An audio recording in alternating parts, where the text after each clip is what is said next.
Welcome back to the Coutts Investment Updates. I'm going to cover three things. I'll do a roundup of the summer, I'll talk about our macroeconomic environment and where we're at, and I'll position our alternative portfolio. Market conditions were benign over the summer. I would expect that our year-to-date performance remains solid, especially when the August month-end numbers come in.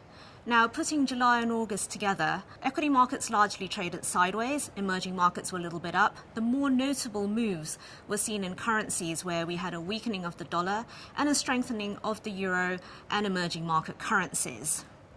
We have made one change in portfolios, in the Coutts Multi-Asset Fund, as well as in discretionary portfolios.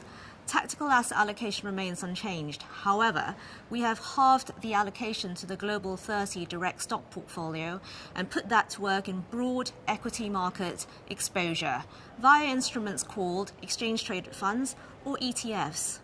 We do not see any signals of US recession. However, the economic expansion is long in the tooth, and we would like to arm ourselves with tactical levers in which we can shift portfolios positioning around swiftly and efficiently. Index ETFs allow us to do this.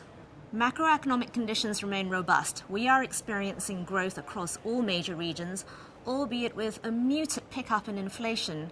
Now, this presents a little bit of a challenge for central bankers, who are obviously looking to unwind super easy monetary conditions that have been put into place since the financial crisis.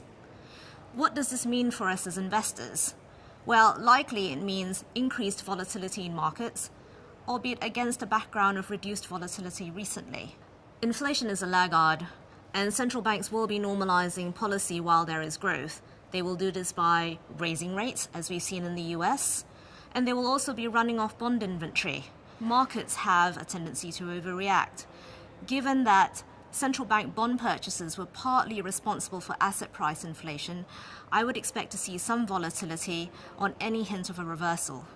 The question is, how have we positioned our portfolios to deal with this? Our portfolios, a typical balanced portfolio, is tilted modestly towards equities. However, our big portfolio position is our preference for alternative assets over gilts. Since the financial crisis, gilts have become extremely expensive and more risky, and this is where the alternative portfolio comes in. The alternative portfolio consists of 7 investments, which have low correlation with equity and fixed income markets. I'm going to conclude with 2 observations. Firstly, year to date, gilts have exhibited comparable volatility with world equity markets. And secondly, in spite of a small gilt rally this year, the alternative portfolio has outpaced gilts by 1.5%.